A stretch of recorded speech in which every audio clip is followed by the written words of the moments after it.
ನಿನ್ನ ಕುಟುಂಬದ ಬಡತನವನ್ನ ನೀನು ಬದಲಾಯಿಸಲಿಕ್ಕೆ ಆಗುವುದಿಲ್ಲ. ಅದನ್ನು ಬದಲಾಯಿಸಲಿಕ್ಕೆ ದೇವರಿದ್ದಾನೆ. ಆ ದೇವರನ್ನ ಬದಲಾಯಿಸಬೇಕಾದ್ರೆ ನಿನ್ನ ನಡತೆಯನ್ನ ಸರಿಪಡಿಸಿಕೋ.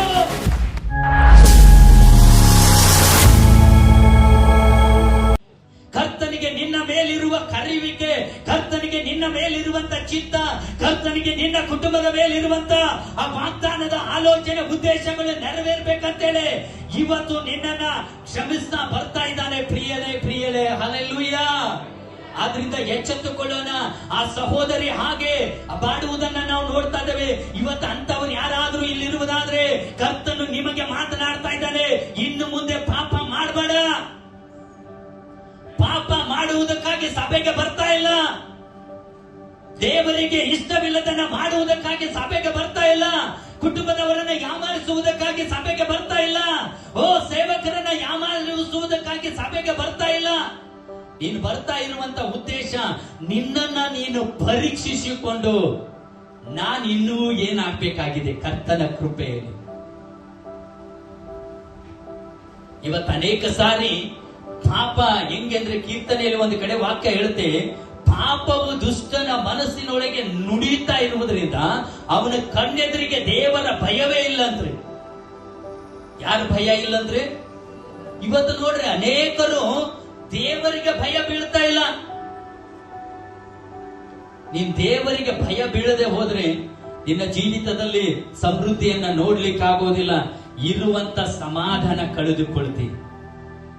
ದಾವೀದನ ಕುರಿತಾಗಿ ನಾನು ಹೇಳ್ತಾ ಇದ್ದೆ 2 ಸಮುವೇಲ ಪುಸ್ತಕ 11-12ನೇ ಅಧ್ಯಾಯದಲ್ಲಿ ದಾತಾನನ್ನು ಹಾಗೆ ಹೇಳಿದ ತಕ್ಷಣ ಅವನು ಅರಸನು ಏನ್ ಬೇಕಾದ್ರೂ ಮಾಡಬಹುದಾಗಿತ್ತು ಪ್ರವಾದಿಗೆ.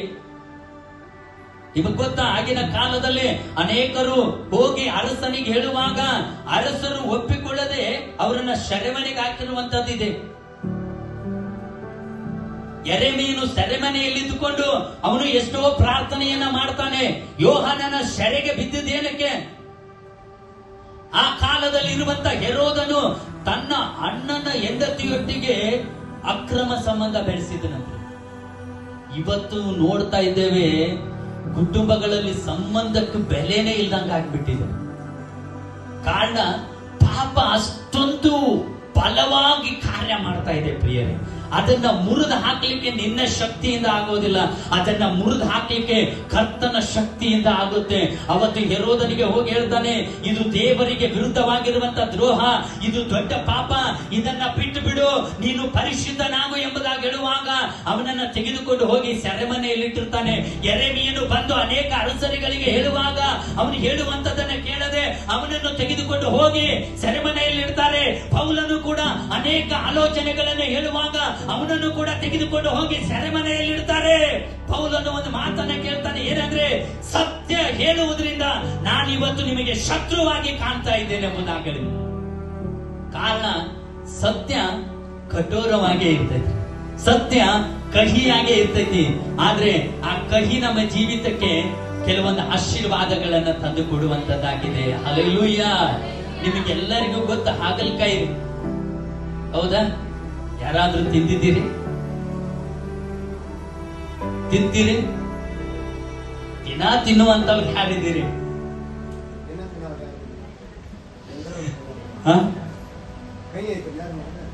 ಆದ್ರೆ ಅದ್ರ ಬಗ್ಗೆ ನೀವು ಸ್ವಲ್ಪ ಯೋಚನೆ ಮಾಡಿ ನೋಡ್ರಿ, ಅದು ಎಷ್ಟೋ ರೋಗಗಳಿಗೆ ಅದು ಔಷಧಿ ಆಗಿದೆ. ಅನೇಕರು ನೋಡ್ರಿ ಶುಗರ್ ಇರುವಂತವ್ರು ಅದರ ಜ್ಯೂಸ್ ಮಾಡ್ಕೊಂಡು ಕುಡಿತಾರೆ. ಅದನ್ನ ಏನಂದ್ರೆ ಹಸಿಯಾಗೆ ತಿಂತಾರೆ. ಯಾಕಂದ್ರೆ ಅವರಿಗೆ ಅದು ಬಹಳ ಪ್ರಾಮುಖ್ಯವಾಗಿ ಬೇಕು. ಹಲ್ಲೆಲೂಯಾ. ಇವತ್ತು ಇಲ್ಲಿರುವಂತವರಿಗೂ ಅದು ಬೇಕು.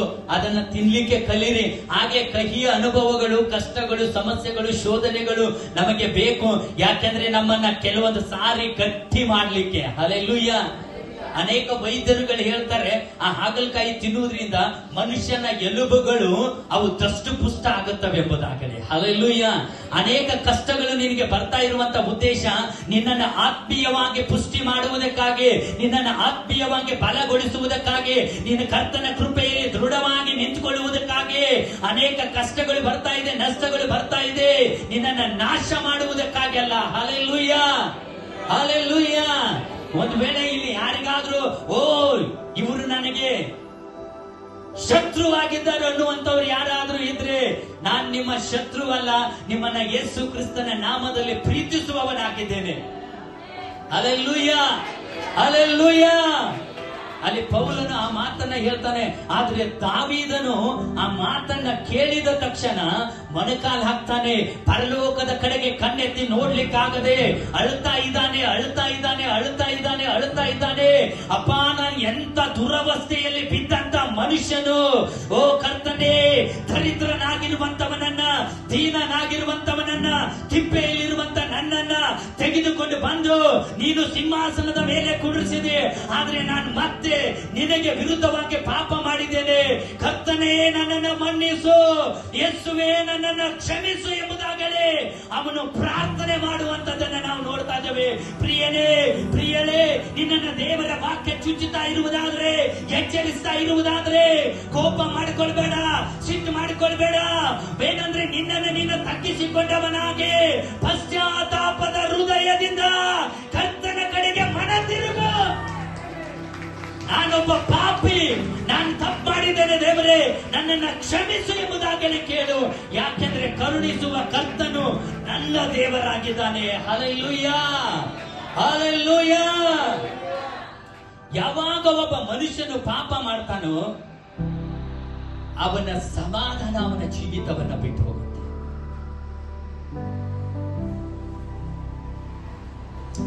ಇಲ್ಲಿ ದಾವೀದನು ಅಲ್ಲಿವರೆಗೂ ಸಮಾಧಾನವಾಗಿದ್ದ, ಶಾಂತವಾಗಿದ್ದ. ಇಷ್ಟು ಹೇಳಿ ದೇವರು ಸುಮ್ಮನೆ ಬಿಡ್ಲಿಲ್ಲ. ನಾವಾಗಿದ್ರೆ ಏನೋ ಸಾಕಪ್ಪ, ಏನೋ ನಮ್ಮನ್ನ ಶಿಕ್ಷಿಸದೆ ಬಿಟ್ಟ ಅರಸ ಅಂತೇಳಿ ಹೋಗ್ಬಹುದಾಗಿತ್ತು. ಆದ್ರೆ ಆ ನಾತಾನನು ಸುಮ್ಮನೆ ಇರ್ಲಿಲ್ಲ. ಅವನಿಗೆ ಇನ್ನೊಂದು ಮಾತನ್ನ ಹೇಳ್ತಾನೆ, ಕತ್ತಿ ನಿನ್ನ ತಲೆಯ ಮೇಲೆ ಯಾವಾಗ್ಲೂ ತೂಗ್ತಾ ಇರುತ್ತೆ.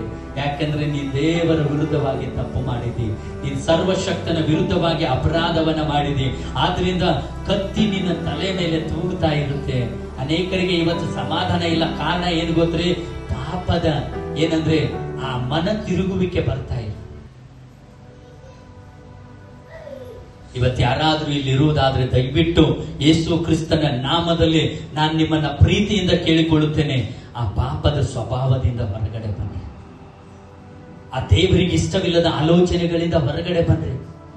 ಯಾಕಂದ್ರೆ ನೀನು ಮಾಡುವಂತ ಪಾಪ ನಿನ್ನ ನೆತ್ತಿಯ ಮೇಲೆ ಕತ್ತಿಯನ್ನ ಇಡುವಂತದ್ದಾಗಿದೆ. ಹಲ್ಲೆಲೂಯಾ. ನೀನ್ ಮಾಡುವಂತ ಪಾಪ ನಿನ್ನ ಸಂತತಿಗೆ ದೇವರ ಕೋಪವನ್ನ ಕೂಡಿಸಿಡುವಂತದ್ದಾಗಿದೆ. ನೀನ್ ಮಾಡುವಂತ ತಪ್ಪುಗಳು ನಿನ್ನ ಮಕ್ಕಳ ತಲೆಮಾರುಗಳ ಮೇಲೆ ಶಾಪ, ಸಂಕಟಗಳು, ವೇದನೆಗಳು, ತೊಂದರೆಗಳು ಅವು ಬರುವಂತದ್ದಾಗಿದೆ. ಹಲ್ಲೆಲೂಯಾ. ಇವತ್ತು ನಿಮ್ಮ ಮಕ್ಕಳು ಸಂತೋಷವಾಗಿರ್ಬೇಕಂದ್ರೆ ಅವರಿಗೋಸ್ಕರ ನೀವು ಆಸ್ತಿ ಮಾಡಬೇಡ್ರಿ, ಕರ್ತನಿಗೆ ಮೆಚ್ಚುಗೆಯಾಗಿ ನಡೀರಿ. ನಿಮ್ಮ ಮಕ್ಕಳ ಭವಿಷ್ಯ ಸುಂದರವಾಗಿರುವಂತದ್ದಾಗಿದೆ. ಹಲ್ಲೆಲೂಯಾ. ನಿಮ್ಮ ಮಕ್ಕಳ ಆಶೀರ್ವಾದಕ್ಕೋಸ್ಕರ ಹಣ, ಆಸ್ತಿ, ಒಡವೆ, ಏನೋ ಸೈಟ್ ಎಂಬುದಾಗಿ ಯೋಚನೆ ಮಾಡಿಕೊಳ್ಬೇಡ್ರಿ. ಕರ್ತನು ಮೆಚ್ಚುವ ರೀತಿಯಲ್ಲಿ ಭೂಲೋಕದಲ್ಲಿ ಬದುಕಿ ತೋರಿಸ್ರಿ. ನಿಮ್ಮ ಸಂತತಿ ಅನೇಕ ಆಶೀರ್ವಾದ ನಿಧಿಗಳಾಗಿ ಅವರ ಜೀವಿಸುವಂತವರಾಗಿದ್ದಾರೆ.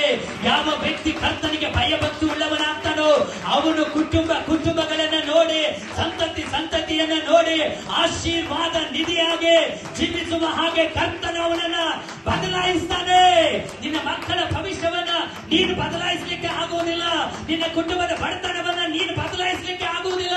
ಅದನ್ನ ಬದಲಾಯಿಸಲಿಕ್ಕೆ ದೇವರಿದ್ದಾನೆ.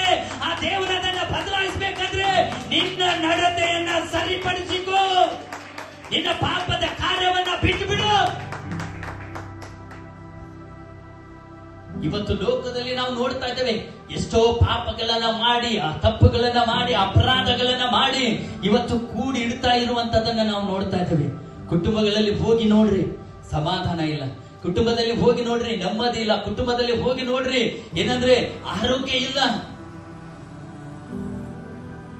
ಇವತ್ತಿಲ್ಲಿರುವಂತ ನಾನು ನೀನು ಕರ್ತನಿಗೆ ಸಮರ್ಪಿಸೋಣ.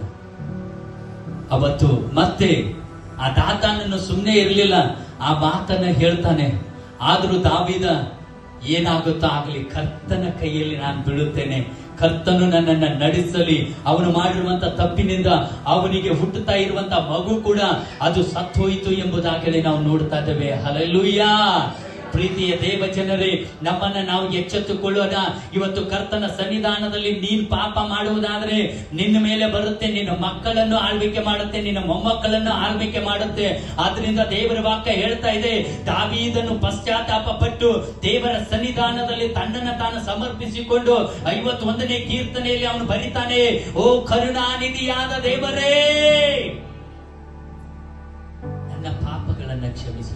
ಆ ಐಶ್ವರ್ಯವಂತನು ಅವನ ಹತ್ರ ಸಾವಿರಾರು ಕುರಿಗಳಿವೆ, ಅವು ಎಲ್ಲವನ್ನ ಮುಟ್ಟೋದ್ ಬೇಡ, ಅವುಗಳನ್ನ ನಷ್ಟಪಡಿಸೋದು ಬೇಡ ಎಂಬುದಾಗಿ ಏನ್ ಮಾಡ್ತಾನಂದ್ರೆ ಆ ಬಡವನ ಮನೆಯಲ್ಲಿರುವಂತ ಕುರಿಯನ್ನ ತರಿಸ್ತಾನಂದ್ರೆ. ಬೈಬಲ್ ವಾಕ್ಯ ಅದನ್ನ ಓದಿ ನೋಡ್ರಿ, 11-12ನೇ ಅಧ್ಯಾಯದಲ್ಲಿ ಆ ಒಂದು ಸಾರಾಂಶ ಇದೆ. ಅಲ್ಲಿ ನಾವು ನೋಡ್ತಾ ಇದ್ದೇವೆ, ಆ ಬಡವನು ಅದನ್ನ ಬಹಳ ಪ್ರೀತಿಯಿಂದ ಸಾಕಿದನಂತೆ.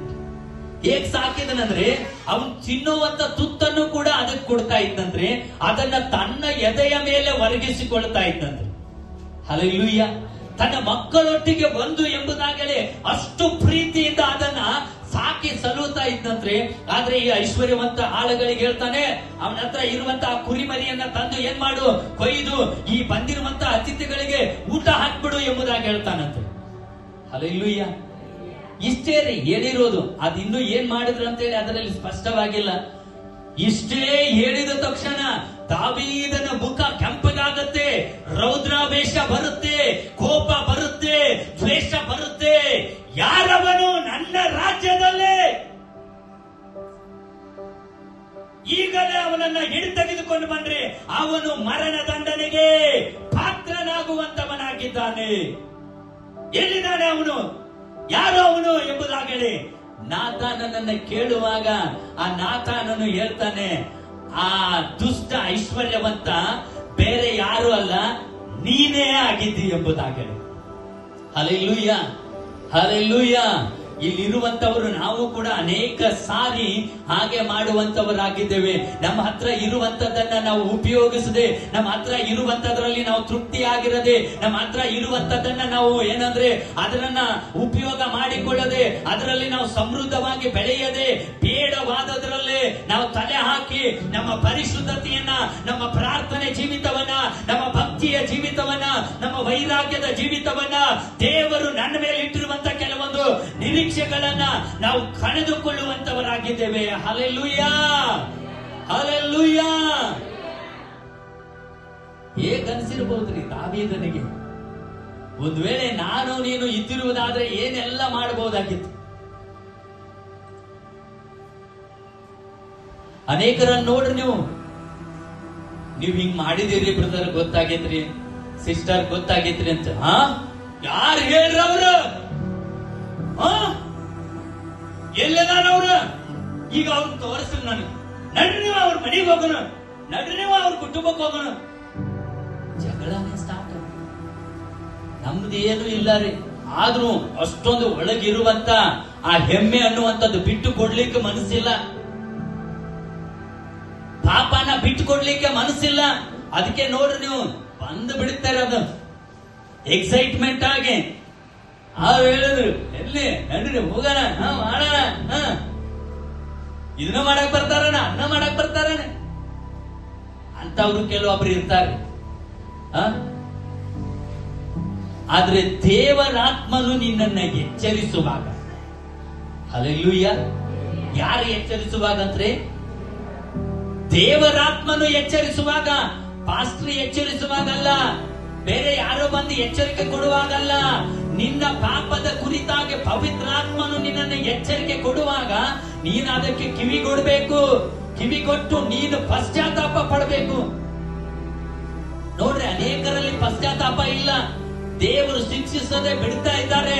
ಕಾರಣ ಏನಂದ್ರೆ ಇವತ್ತಲ್ಲ ನಾಳೆ ಪಶ್ಚಾತ್ತಾಪದೊಂದಿಗೆ ನನ್ನ ಪಾದಕ್ಕೆ ಬರ್ತಾರಂತ ಹೇಳಿ. ಆ ವ್ಯಭಿಚಾರ ಸ್ತ್ರೀ ಕ್ಷಮಾಪಣೆ ಹೊಂದಿಕೊಂಡಳು ಅಷ್ಟೇ, ಯೇಸುವೇ ಕ್ಷಮಿಸ್ಬಿಟ್ಟ. ಆದ್ರೆ ಆಕೆ ಒಪ್ಕೊಳ್ಳಿಲ್ಲ. ನೋಡ್ರಿ, ಅಲ್ಲಿ ನೋಡ್ರಿ, ನೀವು ಓದಿ ನೋಡ್ರಿ, ಆಕೆ ಮನೆಗೆ ಹೋಗ್ಬಿಟ್ಲಂತ್ರಿ.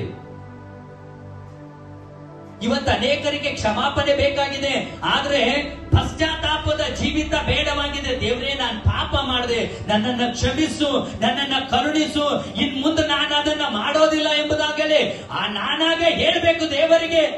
ಆದ್ರೆ ದೇವರೇ ಹೇಳ್ತಾ ಇದ್ದಾನೆ, ಹೋಗಮ್ಮ ಇನ್ ಮುಂದೆ ಮಾಡಬೇಡ. ಅನೇಕ ಸಾರಿ ನಿನಗೂ ಹೇಳಿದ್ದಾರೆ, ಅನೇಕ ಸಾರಿ ನನಗೂ ಹೇಳಿದ್ದಾರೆ, ಅನೇಕ ಸಾರಿ ಸಭೆಗೆ ಹೇಳಿದ್ದಾರೆ, ಇನ್ ಮುಂದೆ ಈ ತಪ್ಪುಗಳನ್ನ ಮಾಡಬೇಡ, ಇನ್ ಮುಂದೆ ಈ ಪಾಪಗಳನ್ನ ಮಾಡಬೇಡ, ಇನ್ ಮುಂದೆ ಈ ರೀತಿಯಾದಂತ ದುರ್ಮಾರ್ಗತನದಲ್ಲಿ ದುರಾಲೋಚನೆಗಳಲ್ಲಿ ನೀನು ಹೋಗ್ಬೇಡ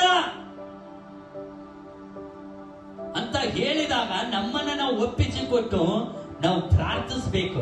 ಅಲ್ಲಿ ಆ ಸಹೋದರಿ ಆ ವ್ಯಭಿಚಾರ ಮಾಡುವಾಗ ಸಿಕ್ಕಿದಾಗಲೂ ಕೂಡ, ಮರಣ ದಂಡನೆಗೆ ಆಕೆ ಯೋಗ್ಯರಾಗಿದ್ದಾಗಲೂ ಕೂಡ ಯೇಸು ಆಕೆಯನ್ನ ಕ್ಷಮಿಸಿ ಕಳಿಸ್ತಾ ಇದ್ದಾನೆ.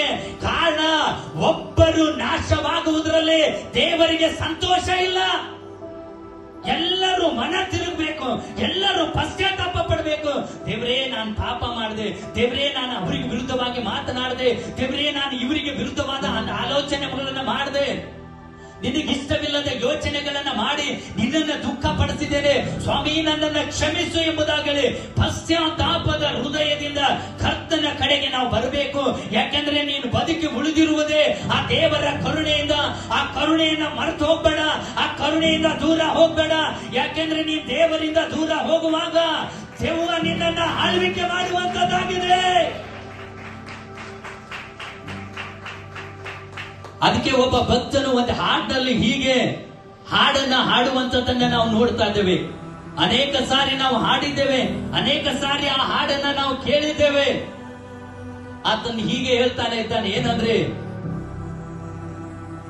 ನಿನ್ನ ಬಿಟ್ಟು ನಾ ಬಹು ದೂರ ಹೋಗಲು ನರಕವೇ ನನಗೆ ಕರೆಯುತ್ತಿದೆ. ನಿನ್ನ ಬಿಟ್ಟು ನಾ ಬಹು ದೂರ ಹೋಗಲು ನರಕವು ನನಗೆ ಕರೆಯುತ್ತಿದೆ. ಅಯ್ಯ ಯೇಸು ರಾಜನೇ ತಂದೆ,